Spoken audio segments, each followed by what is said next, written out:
Servir. Você é uma pessoa que serve? E você serve para ser salvo? Ou você serve porque foi salvo? Meu nome é Diogo Mota e esse aqui é o Farol. Hoje a gente vai fazer um estudo sobre servir. A gente vai usar a palavra que está lá em Lucas 5. Então pega a tua Bíblia, abre aí que a gente vai começar. Mas antes disso, deixa eu te falar. Ativa aí o sininho, dá seu like e compartilha essa mensagem com pelo menos umas 5 pessoas da tua rede. Sabe aquele grupo do WhatsApp? Manda para eles. Eu tenho certeza que vai edificar a sua vida e a vida deles também. Vamos lá? Vamos começar no texto? Vou ler aqui para você e você me acompanha. Combinado? Aconteceu que ao apertá-lo a multidão para ouvir a palavra de Deus, estava ele junto ao lago de Genezaré e viu 2 barcos juntos à praia do lago. Mas os pescadores, havendo desembarcado, lavavam as redes. Entrando em um dos barcos, que era de Simão, pediu-lhe que o afastasse um pouco da praia. E, assentando-se, ensinava do barco as multidões. Quando acabou de falar, disse a Simão: Faze-te ao largo, e lançai as vossas redes para pescar. Respondeu-lhe Simão: Mestre, havendo trabalhado a noite inteira, nada apanhamos, mas sob a tua palavra lançarei as redes. Isto fazendo, apanharam grande quantidade de peixes, e rompiam-se-lhes as redes. Então fizeram sinais aos companheiros do outro barco para que fossem ajudá-los, e foram e encheram ambos os barcos, a ponto de quase irem a pique. Vendo isso, Simão Pedro prostrou-se aos pés de Jesus, dizendo: Senhor, retira-te de mim, porque sou pecador. Pois, à vista da pesca que fizeram, a admiração se apoderou dele e todos os seus companheiros, bem como Tiago, João, filho de Zebedeu, que eram seus sócios. Disse Jesus a Simão: Não temas, doravante serás pescador de homens. E arrastando eles os barcos sobre a praia, deixando tudo, o seguiram. Até aqui. Então vamos começar um pequeno contexto. Jesus iniciava o seu ministério. Seu ministério ele já tinha passado pela Galileia, ele já tinha passado por Nazaré, estava saindo de Cafarnaum e rodeando a Judéia. Ou seja, ele já tinha passado por 4 lugares. E ele já estava ali nesse lago chamado Genezaré. E esse lago de Genezaré é onde ele começa ali a ensinar o povo. Agora eu tenho um ponto que é muito importante compartilhar com você, que é o seguinte: Jesus, antes de começar o seu ministério nas multidões, ele já tinha iniciado o seu ministério em casa, cuidando da sua casa, cuidando da sua família, dos seus irmãos. E lá que ele começa o seu ministério. Vamos olhar lá em Marcos 10, 43 até 45. Quem quiser tornar-se grande entre vós, será esse o que vos sirva. E quem quiser ser o primeiro entre vós, será servo de todos. Pois o próprio Filho do Homem não veio para ser servido, mas para servir e para dar a sua vida em resgate de muitos. Então Jesus começou seu ministério em casa, e eu quero te dizer para você que o seu ministério também começa na sua casa, com a sua esposa, com seus filhos, com seu marido, com a sua mãe, com seu pai. Começa dentro de casa. E a gente vai olhar lá agora em 1 Timóteo 3,5. Pois, se alguém não sabe governar a própria casa, como poderá cuidar da igreja de Deus?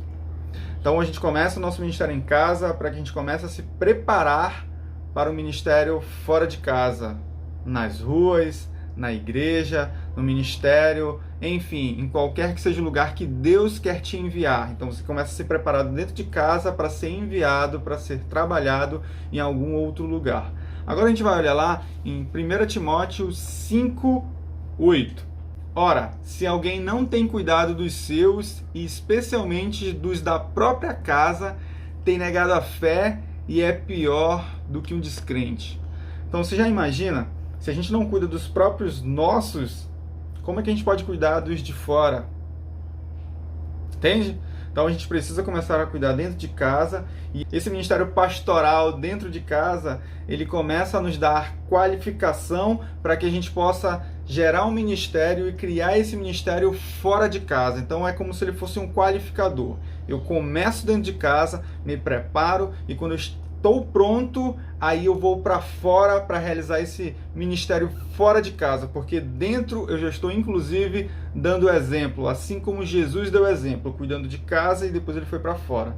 Então quando você começa a estar preparado e qualificado dentro de casa, você se torna preparado para realizar a sua obra fora de casa. Na verdade, a obra que Deus quer trabalhar através da sua vida, porque na sua vida vai sendo preparada dentro da sua própria casa. Fechou? Então vamos voltar ao texto inicial. Então quando Jesus começa o seu ministério fora de casa, ele começa a ensinar as pessoas, curar as pessoas, expulsar os demônios. Então tudo isso ele começa a fazer. E ele está lá, à beira do lago Genezaré, ensinando as pessoas. E aí quem chega, ele vê, Jesus nos vê. E ele vê 2 barcos. E esses 2 barcos, eles estão na praia, parado. As pessoas já tinham desembarcado do barco. Ou seja, eles já tinham parado o trabalho deles, já tinham acabado o trabalho deles. Inclusive, tem um detalhe que você pode ver lá no verso 2. Eles, além de estarem parados e haviam desembarcados, eles estavam lavando as suas redes. O que significa isso? Eles já tinham desistido do trabalho deles. Por quê? Porque eles não tinham pego nada a noite inteira. Então, olha o que acontece. Eles estavam lavando a rede porque eles não tinham pego nada. E, inclusive, eles estavam frustrados, cansados, exaustos. Meu irmão, minha irmã, como é que você está? Você está cansada? Você está frustrada? Você está querendo desistir? Como você está hoje?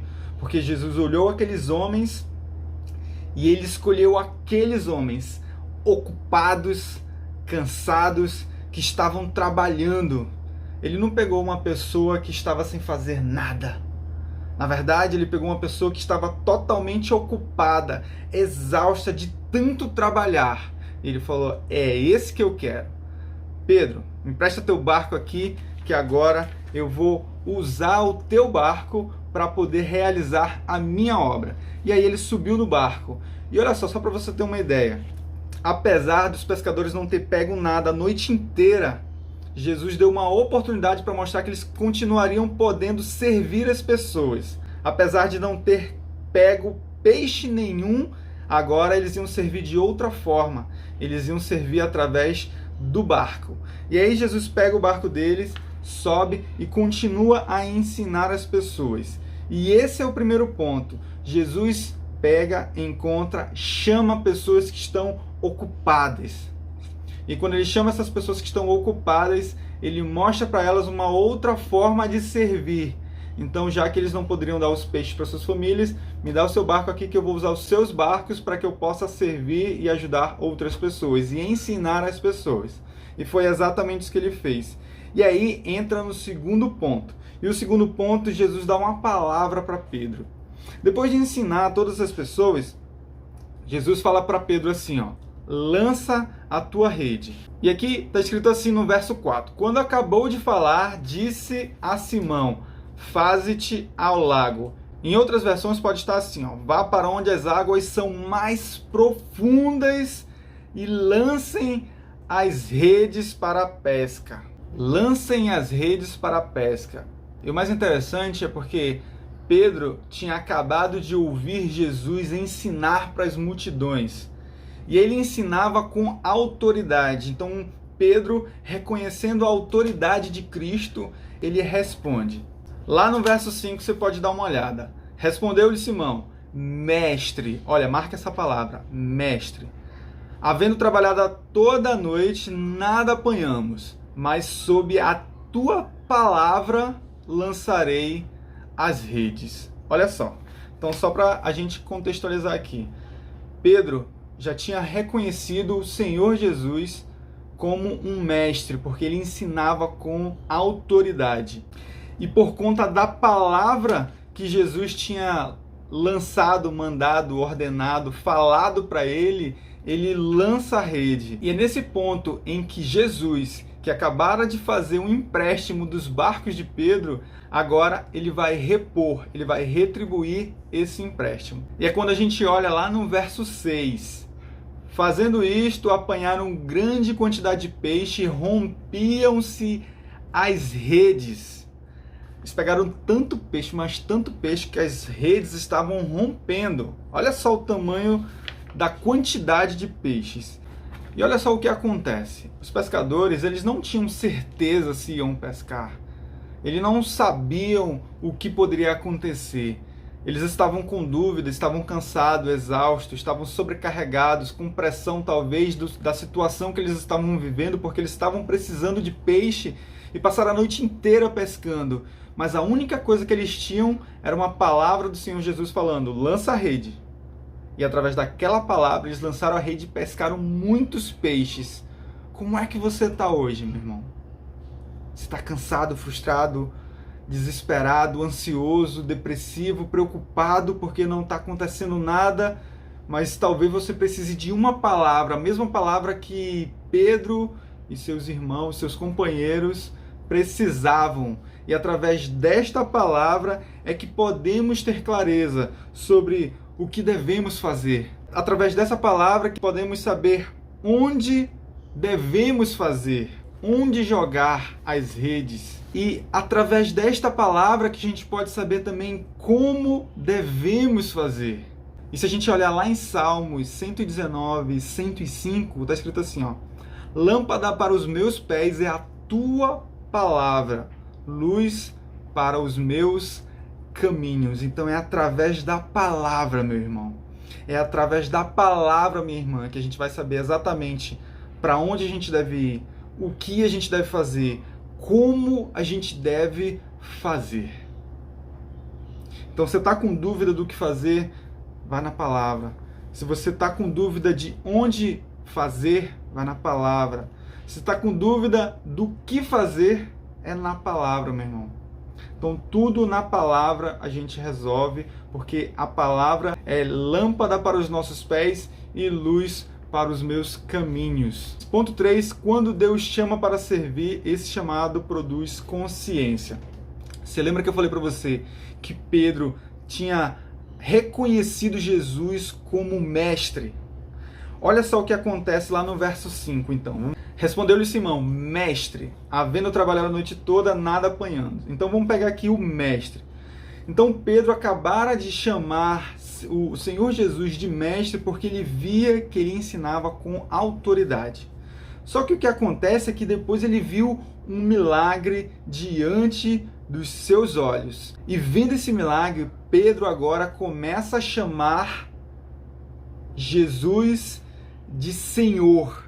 Vamos para o verso 8. Vendo isso, Simão Pedro prostrou-se aos pés de Jesus, dizendo: Senhor, retira-te de mim. Olha só, então a primeira coisa que isso produz na gente é consciência de quem Deus é. E essa consciência saiu de mestre para Senhor. Então Pedro reconhece que de fato ele não é apenas um mestre, mas ele é de fato o Senhor. Então, quando a gente começa a ver os sinais, a gente começa a reconhecer que Deus é o Senhor, que Jesus é o Senhor. Então, no terceiro ponto, a gente começa a produzir uma consciência de quem Deus é, de quem Jesus é. E no quarto ponto, agora a gente começa também a produzir uma consciência de quem nós somos, pecadores. No verso 8, Pedro continua: prostrou-se aos pés de Jesus, dizendo: Senhor, retira-te de mim, porque sou pecador. Então ele começa a reconhecer.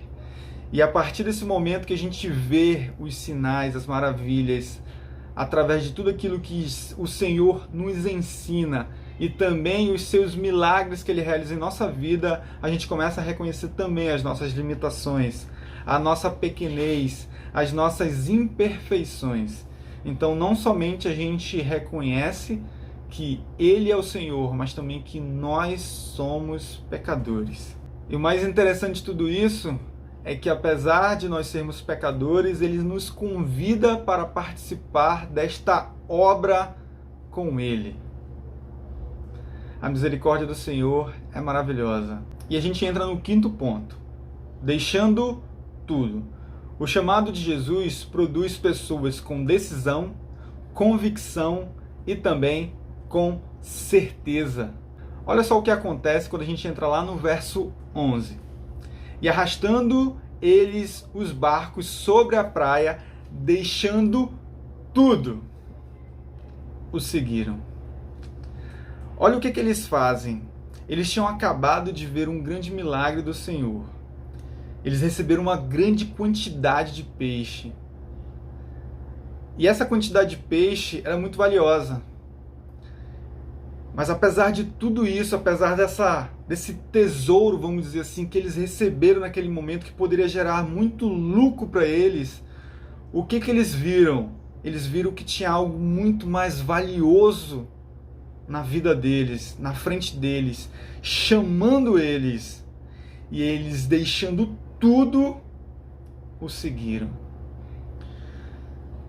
Meu irmão, minha irmã, o que hoje você precisa deixar para que você possa seguir o Senhor? O que hoje você precisa deixar de lado, apesar dos lucros, dos benefícios, talvez do dinheiro, talvez dos desejos? O que hoje você precisa deixar para que você possa seguir o Senhor Jesus? E aí a gente entra na reta final, que fala, por que fomos chamados? E tem 4 pontos finais aqui para que a gente possa fechar esse estudo de hoje. Por que fomos chamados? O primeiro ponto é para a salvação. Mas, como eu falei no início, ninguém serve para ser salvo. Nós servimos porque fomos salvos. Eu tenho um testemunho particular que eu converso com alguns amigos quando a gente está fazendo o projeto de entrega de sopa, que eles sempre, quando estão entregando, as pessoas perguntam assim, pô, por que vocês fazem essa obra e tal, muito bonita, não sei o quê. Eles falam assim, não, é para ver se a gente consegue um lugarzinho lá no céu. Aí eu, opa! E em uma breve oportunidade eu tive como conversar sobre um amigo sobre esse tipo de assunto, porque na verdade a obra ela não tem nada a ver com salvação. Talvez ela tenha com galardão, porque o galardão é quanto mais a gente faz, a nossa recompensa lá no céu a gente vai receber de volta, mas é lá no céu, né? Então a gente precisa entender que a nossa obra ela não vai nos salvar. Agora, por que a gente realiza boas obras? Para glorificar o nome do Senhor, porque nós já fomos salvos, nós já fomos amados, e porque nós o amamos, porque Ele nos amou primeiro, a gente realiza boas obras. Porque boas obras referenciam o fruto de uma árvore boa, e são frutos do Espírito. Que Espírito? O Espírito Santo de Deus. Então, por isso que nós fomos chamados, primeiro, para a salvação. Segundo, para o serviço com devoção.